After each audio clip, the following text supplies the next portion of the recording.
എന്നിട്ടിപ്പോ സന്ദീപ് മോശക്കാരൻ 25 ദിവസം മുമ്പെയാണ് സുരേന്ദ്രൻ പോസ്റ്റ് ഇട്ടത്. എന്താ പോസ്റ്റ് ഇട്ടത്? സന്ദീപ് വാര്യർക്കെതിരെ ഏഷ്യാനെറ്റ് കൊടുത്ത കേസിൽ പാട്ടപ്പിരിവ് നടത്തേണ്ടി വന്നാലും സന്ദീപ് വാര്യർക്ക് വേണ്ടി പാർട്ടി കേസ് നടത്തും. 20 ദിവസം കഴിഞ്ഞപ്പോൾ സന്ദീപ് വാര്യർ അങ്ങേറ്റം മോശക്കാരൻ, എനിക്കെതിരെ ഇല്ലാത്ത എനിക്ക് കുറ്റമില്ല. എന്തൊക്കെയാണ്? കൊലപാതകം, ബലാത്സംഗം, മോഷണം. കേരളത്തിൽ ഇനി എനിക്കെതിരെ ഇല്ലാത്ത ഒന്നും ലാഷേ പോലെ. നിങ്ങൾ ദേവാസി സിനിമയിൽ നമ്മുടെ മോഹൻലാലിന്റെ ക്യാരക്ടർ നീലണ്ണ പറഞ്ഞ വിശേഷപ്പെട്ടങ്ങൾ ഏറെയുണ്ടല്ലോ. നിങ്ങൾ ഒരുപാട് ഇനിയും ചാത്തി തരുന്നറിയാം. അതിനൊക്കെ ഒരു പുല്ലിന്റെ വില പോലും കൽപ്പിക്കാതെയാണ് സന്ദീപ് ഈ മൂവർണ്ണ കൊടി എടുത്ത് വന്നിട്ടുള്ളത്. മനസ്സിലായല്ലോ? ഒരു പുല്ലിന്റെ വില പോലും ഞാൻ കൽപ്പിച്ചു. നിങ്ങളുടെ കയ്യിൽ എല്ലാ സംവിധാനങ്ങളും ഉണ്ടല്ലോ. ED ഉണ്ട്, IT ഉണ്ട്, കേന്ദ്രത്തിന്റെ NIA ഉണ്ട്. നിങ്ങൾക്ക് ആർജവമുണ്ടെങ്കിൽ നിങ്ങളുടെ കൈവശമിരിക്കുന്ന മുഴുവൻ ഏജൻസികളെയും വെച്ചുകൊണ്ട് സന്ദീപിനെതിരെ അന്വേഷണം നടത്തും. ഇനി വേണമെങ്കിൽ UAPA ഇട്ട് 6 മാസം എന്നെ തിഹാർ ജയിലിലേക്ക് അയക്ക്, എന്നിട്ട് അന്വേഷണം നടത്ത്. പക്ഷേ എനിക്ക് ഈ രാജ്യത്തെ ഭരണഘടനയിൽ വിശ്വാസമുണ്ട്, കോടതിയിൽ വിശ്വാസമുണ്ട്. പ്രിയപ്പെട്ടവരെ, ആ കോടതിക്ക് മുന്നിൽ സത്യം തെളിയിച്ച് പുറത്തോട്ടിറങ്ങി വരുന്ന സന്ദീപ് വാര്യരുണ്ടല്ലോ, സുരേന്ദ്ര, നിങ്ങൾക്ക് ആ സന്ദീപ് വാര്യരെ തടയാൻ കഴിയില്ല എന്നാണ് എനിക്ക് പ്രഖ്യാപിക്കാനുള്ളത്. നിങ്ങൾക്ക് തടയാൻ കഴിയില്ല. എനിക്ക് ആർജവമുണ്ട്. ഇറങ്ങി വരുന്ന സമയത്ത് ഞാൻ ചോദിച്ചു, ഞാൻ പാർട്ടി വിട്ടതുപോലെ പാർട്ടി വിടാൻ സുരേന്ദ്രന് ധൈര്യം ഉണ്ടാവും?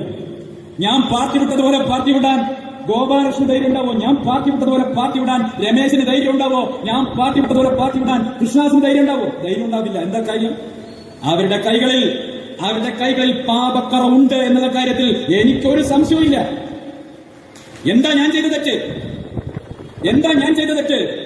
കൊടകര കൊഴപ്പണക്കേസിലെ ധർമ്മരാജന്റെ കോൾ ലിസ്റ്റിൽ പേരില്ലാതെ പോയി എന്നുള്ളതാണ് സന്ദീപ് വാര്യർ ചെയ്ത തെറ്റ്. അതൊരു തെറ്റാണെങ്കിൽ ആ തെറ്റ് ഞാൻ ചെയ്തിട്ടുണ്ട് എന്ന് തുറന്നു പറഞ്ഞുകൊണ്ടാണ് പറയുന്നത്. ഞാൻ അത്തരക്കാരുമായി ബന്ധപ്പെട്ടിട്ടില്ല. ആ അത്തരക്കാരുമായി മുഴുവൻ ബന്ധപ്പെട്ടിട്ടുള്ളത് BJPയുടെ സംസ്ഥാന പ്രസിഡന്റ് അടക്കമുള്ളവരാണ്, അദ്ദേഹത്തിന്റെ മകനടക്കമുള്ളവരാണ്, അന്നത്തെ പാർട്ടിയുടെ നേതാക്കന്മാരാണ്. ഞാനല്ല ബന്ധപ്പെട്ടിട്ടുള്ളത്.